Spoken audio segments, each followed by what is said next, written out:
Okay, let's dive into this. Welcome back to The Explainer. Today we're unpacking a fascinating, high-stakes military standoff that presents a massive central paradox. Think about it. How exactly does a technologically inferior force manage to completely paralyze a global superpower? It sounds totally counterintuitive, right? But this is exactly the kind of dramatic expectation versus reality scenario that's unfolding right now in the Persian Gulf. I mean, you'd probably expect a conflict between the world's most advanced navy and a regional force to be over in a matter of hours. But reality?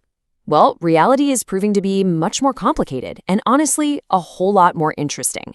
So let's start with part 1, Operation Epic Fury. To establish absolute naval dominance, the U.S. deployed massive assets to the region. We're talking carrier strike groups led by the USS Abraham Lincoln and the massive USS Gerald R. Ford. And initially, that overwhelming force did exactly what it was built to do. It delivered a staggering conventional shock. Get this, they destroyed 46 Iranian vessels in just 4 days. That included taking out major flagship assets like the drone carrier Iris Shahid Bagheri and the frigate Iris Dina, which was famously torpedoed by the USS Charlotte, a nuclear-powered attack sub. On paper, it was a display of absolute conventional dominance. But here is where the story completely shifts. Yes, the US dominated the conventional maritime space. There's no debating that. But Iran adapted brilliantly.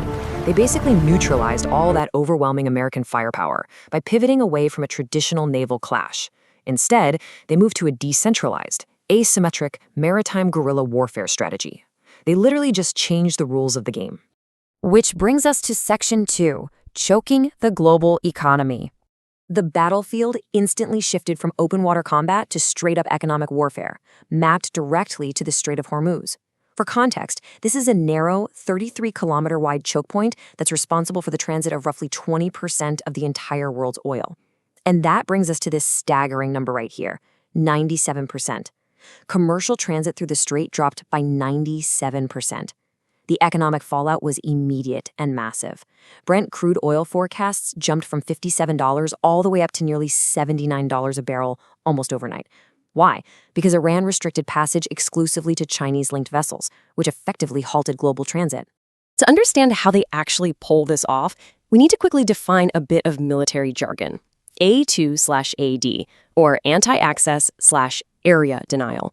Essentially, Iran knows they aren't going to win a head-to-head naval battle against the US, so instead, they're using this strategy to create a giant keep-out zone, making the waters simply too dangerous for anyone to enter.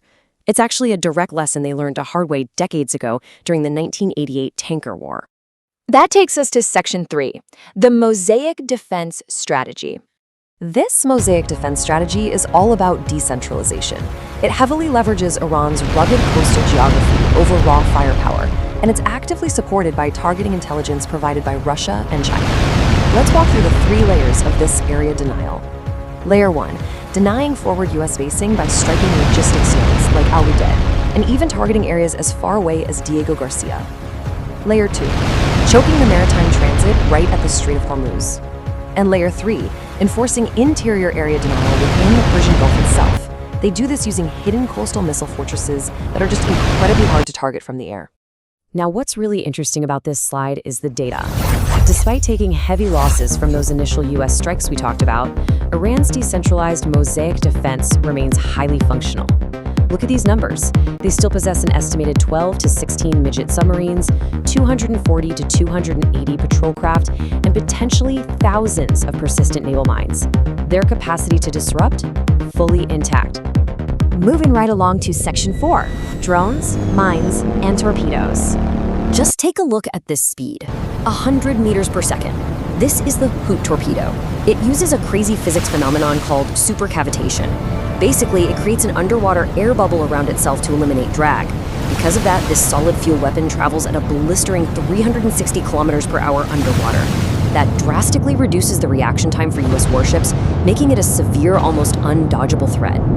And then, there's the unseen threat lurking beneath the surface. We are talking about hybrid uncrewed underwater vehicles, or UUVs. These things are powered by lithium-ion batteries and can just loiter underwater for extended periods, silently waiting for a target to pass by.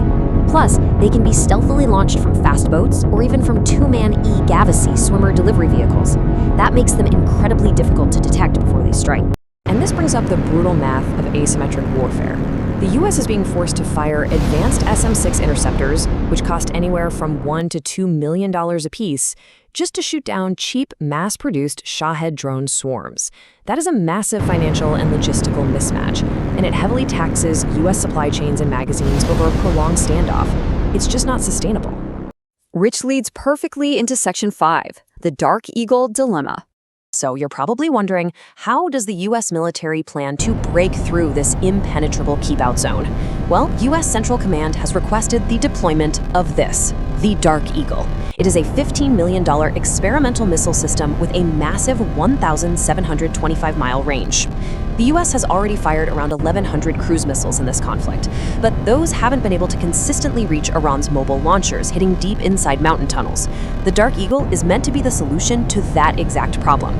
Now, the Dark Eagle is a hypersonic weapon. That means it travels over 5 times the speed of sound and can actually maneuver mid-flight to dodge interceptors. But there is a massive catch here. It costs $2.7 billion per battery, it's plagued by production delays, and most importantly, it has never been combat tested. Deploying it now is a pretty desperate play, especially as President Trump faces a ticking 60-day war powers deadline from Congress. Finally, Section 6. Dominance is not control. So this brings our narrative to a head. What actually happens next in this historic standoff? Well, the U.S. really faces 3 incredibly difficult paths forward. Step 1, endure the rising economic toll and the pressure of a stalled global shipping lane. Step 2, risk a vertical escalation with a dangerous ground assault. Or Step 3, try to form an international coalition. And honestly, any naval option is deeply complicated by the fact that the U.S. recently decommissioned its dedicated Avenger-class minesweepers. That makes current U.S. naval assets extremely vulnerable to Iran's thousands of sea mines. Meanwhile, the psychological warfare is in full swing. Iranian Navy Commander Irani recently claimed full control of the Straits, boasting that they've actively targeted the USS Abraham Lincoln. He even warned of a yet-to-be-seen mystery weapon designed to trigger a heart attack for their adversaries. Whether it's real or a bluff, it's deliberate, high-stakes ambiguity. So, the crucial point is perfectly captured by this quote from our sources: dominance without control. The path to the battlefield is the battlefield.